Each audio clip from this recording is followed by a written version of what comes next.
இன்றைய வேதப்பாட நிகழ்ச்சியில் நாம் தொடர்ந்து நெகேமியாவின் நடவடிக்கைகள் புத்தகத்தில் 3ஆம் அதிகாரத்திலிருந்து வருகிற எருசலேம் பட்டணத்தின் 12 வாசல்களை தியானித்து கொண்டு வருகிறோம்.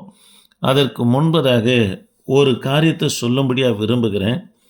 நெகேமியா அர்த்தசஷ்ட ராஜாவுக்கு பானபாத்திரக்காரனாக இருக்கிறார். இந்த பானபாத்திரக்காரனுடைய பணிக்கு யாரை வைப்பார்கள் என்று சொன்னால் அடிமையை தான் வைப்பாங்க. காரணம், தேவ பிள்ளைகளை ராஜாக்களாக இருப்பது லேசான காரியம் இல்லை. எப்போ அவர்களுக்கு ஆபத்து நேரிடும் என்று தெரியாது. உதாரணத்துக்கு அகஸ்வேரு ராஜாவை காவலாளிகளை கொண்டு தீர்த்து கட்டும்படியாக நியமித்திருந்த காரியத்தை மொர்தெகாய் மூலிமா விடுவித்ததை நாம் அறிந்திருக்கிறோம். ஆகவே ராஜாவுக்கு எப்போ எந்த நிலையில் ஆபத்து இருக்கும் என்று தெரியாது. பானபாத்திரக்காரன் என்ன பண்ணுவான்னா, அந்த பானபாத்திரக்காரனுடைய வேலை என்னன்னா, அரியலில் இருக்கிற ராஜாவை எப்போதும் சந்தோஷமாக வைத்து கொண்டு இருக்கணும். ஆகவே மிதமான போதை கலந்த திராட்சை ரசத்தை ராஜாவுக்கு நம்ம கொடுத்துக்கினே இருக்கணும். சிரிச்ச முகமாக இருக்கணும். அரியலில் இருக்கிற ராஜா கோபப்படுவாரனா எப்போ எது நடக்குன்னே தெரியாது. ஆகவே அவரை சந்தோஷமாக வைத்து கொள்ளுகிற வேலை யாருடைய வேலையாக இருக்குன்னா, பானபாத்திரக்காரனுடைய வேலை தான்.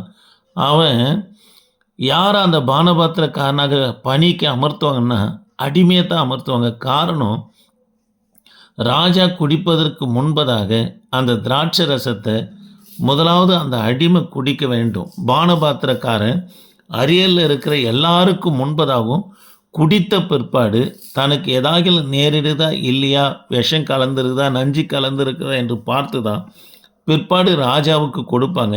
ஒருவேளை நஞ்சு விஷம் கலந்துருக்குமானா அந்த அடிமை மறித்தாலும் அவனை புதைக்க மாட்டாங்க. அவனை வனாந்தரமான ஒரு பகுதியில் எடுத்து மாட்டி வீசிட்டு வந்துடுவாங்க. காரணம், தேவ பிள்ளைகளை குடும்பத்தில் இருக்கிறவனை வைத்தா பின்னாட்களில் கேள்விகள் எழும்பும். ஆகவே இந்த வேலைக்கு யாரை அமர்த்துவாங்கன்னா அடிமையை தான் அமர்த்துவாங்க. நெகேமியாவுடைய தகப்பனார் பேர் அகலியா. தேவ பிள்ளைகளே, அகலியான்னு சொன்னால் காத்திருப்புன்னு அர்த்தம். நெகேமியா என்று சொன்னால் தேவனுடைய இரக்கம் அல்லது ஆறுதல்னு அர்த்தம். யாரெல்லாம் கர்த்தருக்காக காத்திருக்கிறாங்களோ அவங்க தேவனுடைய இரக்கத்தையும் ஆறுதலையும் பெறுவாங்க. நெகேமியா அலங்கத்துடைய செய்தி கேட்ட பிற்பாடு அனனி மற்றும் யூதர்களுடைய நிமித்தமாக இந்த செய்தியை கேட்ட உடனே அவர் சில நாளாக துக்கித்து உபவாசித்து கொண்டு வந்தார், காத்திருந்தார். அவருக்கு தேவனுடைய இரக்கத்தை அஷ்டரச ராஜாவுடைய கண்களில் கிடைக்கும்படியா என் தேவனாகிய கர்த்தர் செய்தார். தேவ பிள்ளைகளே, இன்றைக்கு 8வது வாசலை குறித்து நாம் தியானிக்க போகிறோம். 8வது வாசல் கிழக்கு வாசல். நெகேமியாவின் நடவடிக்கைகள் புத்தகம் 3ஆம் அதிகாரம் 29ஆம் வசனத்தில் நாம் வாசிக்கிறோம்.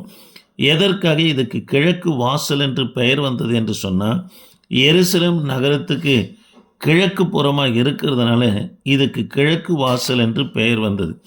இந்த 12 வாசல்களில் முதலாவது திறக்கப்படுகிற வாசலும் இந்த கிழக்கு வாசல் தான். காரணம், தேவ பிள்ளைகளே, இதை கட்டினவர்கள் யாரென்றும் சொல்லப்பட்டிருது.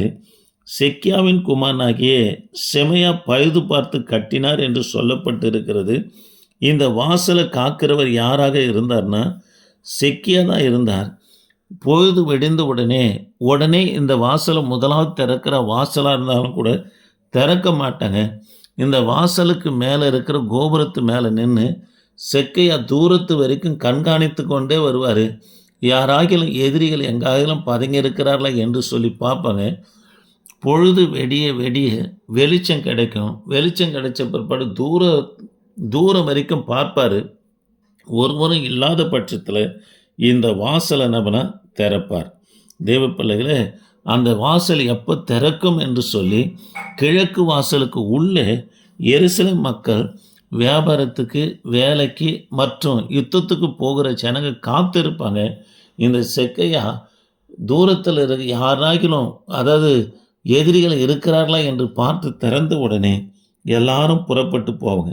செக்கையா என்று சொன்னால் கர்த்தரோடு தங்கியிருக்கிறவன் என்று பொருளாக இருக்கிறது. தேவ பிள்ளைகளே, யாரெல்லாம் கர்த்தரோடு தங்கியிருக்கிறாங்களோ அவங்க தான் ஊழியத்தையும் காக்க முடியும், குடும்பத்தையும் காக்க முடியும், பரிசுத்தத்தையும் காக்க முடியும், தனக்கு கொடுக்கப்பட்ட தரிசனத்தை நம்ம காத்து கொள்ளவர்களாக இருக்க முடியும். ஆக தேவ பிள்ளைகளே, தேவனோடு தங்கியிருப்போம். நமக்கு கொடுக்கப்பட்டதை காத்துக்கொள்ள என் தேவனாகிய கர்த்தர் உதவி செய்வார். எல்லாராலையும் ஊழியம் காக்க முடியலங்க. யூடியூப்பில் பார்க்குறோம், சில ஊழியர்களை குறித்து கேள்விப்படுகிறோம், சிலருடைய அதாவது அந்தரங்க காரியங்களை குறித்து அறிகிறோம்.